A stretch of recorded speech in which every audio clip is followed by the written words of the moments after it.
तो नमस्कार दोस्तों, आज ICICI Lombard general insurance company limited ने अपने Q3 के रिजल्ट्स को पब्लिश कर दिया है।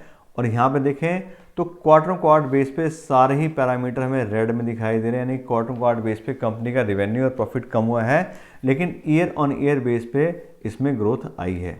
तो अब डिटेल बात करते हैं कंपनी के नंबर्स के बारे में, और सबसे पहले चेक करते हैं कंपनी का रिवेन्यू। इस क्वार्टर में कंपनी के रिवेन्यू आए हैं 4,559 करोड़ रुपए, जबकि पिछले क्वार्टर में 4,669 करोड़ थे, और पिछले साल के दिसंबर 2021 क्वार्टर में कंपनी के रेवेन्यू 4,007 करोड़ थे। यहाँ पे देखें तो क्वार्टर बेस पे कंपनी के रेवेन्यू 2% कम हुए हैं, लेकिन ईयर ऑन ईयर बेस पे इसमें 14% की ग्रोथ आई है। ऐसी बात करें कंपनी की, अगर हम ऑपरेटिंग प्रॉफिट की, तो इस क्वार्टर में कंपनी का ऑपरेटिंग प्रॉफिट आया है 454 करोड़ रुपए का, जबकि पिछले क्वार्टर में ये 574 करोड़ था, और पिछले साल के दिसंबर 2021 के क्वार्टर में कंपनी का ऑपरेटिंग प्रॉफिट 409 करोड़ था। यहाँ पे देखें तो बहुत ही ज़बरदस्त 21% की गिरावट आई है कंपनी के ऑपरेटिंग प्रॉफिट में क्वार्टर बेस पे, और ईयर ऑन ईयर बेस पे देखें तो उसमें जरूरी इंक्रीज हुआ है 11% से। इसके बाद बात करें कंपनी के ऑपरेटिंग प्रॉफिट मार्जिन की, तो इस क्वार्टर में कंपनी का ऑपरेटिंग प्रॉफिट मार्जिन आया 10% का, जबकि पिछले क्वार्टर में ये 12% था, और पिछले साल के दिसंबर 2021 क्वार्टर में कंपनी का ऑपरेटिंग प्रॉफिट मार्जिन 10% का था। यहाँ पे देखें तो क्वार्टर बेस पे कंपनी का ऑपरेटिंग प्रॉफिट मार्जिन भी 2% पॉइंट कम हुआ है, लेकिन ईयर ऑन ईयर बेस पे ये सेम आ रहा है। इसके अलावा बात करें कंपनी के नेट प्रॉफिट की, तो इस क्वार्टर में कंपनी का नेट प्रॉफिट है 353 करोड़ रुपए, जबकि पिछले क्वार्टर में 591 करोड़ था, और पिछले साल के दिसंबर 2021 क्वार्टर में कंपनी का नेट प्रॉफिट 318 करोड़ था। यहाँ पे देखें तो कंपनी का नेट प्रॉफिट 40% डिक्रीज हुआ है क्वार्टर बेस पे, लेकिन ईयर ऑन ईयर बेस पे ये भी 11% इंक्रीज हुआ है।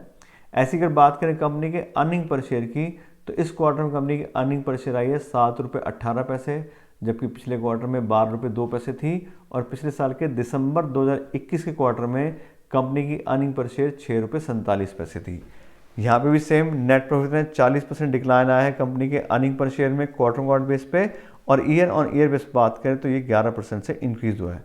तो कुल मिला के अगर हम कंपनी के सारे नंबर्स देखते हैं तो क्वार्टर बेस पे तो कंपनी के सारे ही पैरामीटर डिक्लाइन आया है, लेकिन ईयर ऑन ईयर बेसिस पे इसमें ग्रोथ आई है। इसके अलावा हम बात करते हैं कंपनी के करंट शेयर प्राइस की और वैल्यूएशन की। तो आज की डेट का कंपनी का शेयर प्राइस आ रहा है 1,249 करोड़ रुपए, 1,249 रुपये पर शेयर। और यहाँ पे देखें तो इस शेयर प्राइस हिसाब से आज की डेट में कंपनी ओवर वैल्यूड है। उसका रीज़न आपको बताते हैं।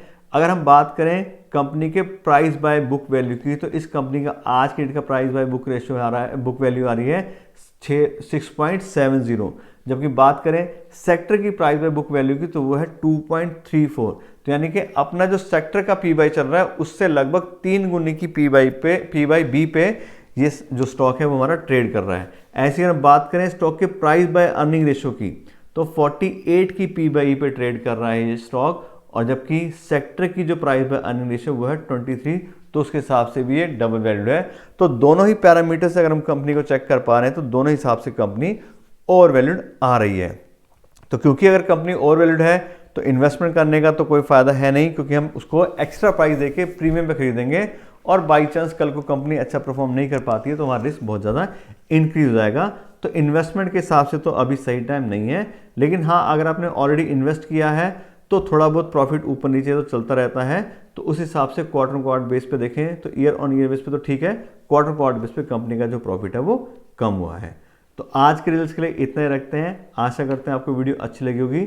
अगर आपको वीडियो अच्छी लगी हो तो उसको लाइक और शेयर ज़रूर कीजिएगा, और साथ साथ मेरे चैनल को सब्सक्राइब कर लीजिएगा। Thank you so much.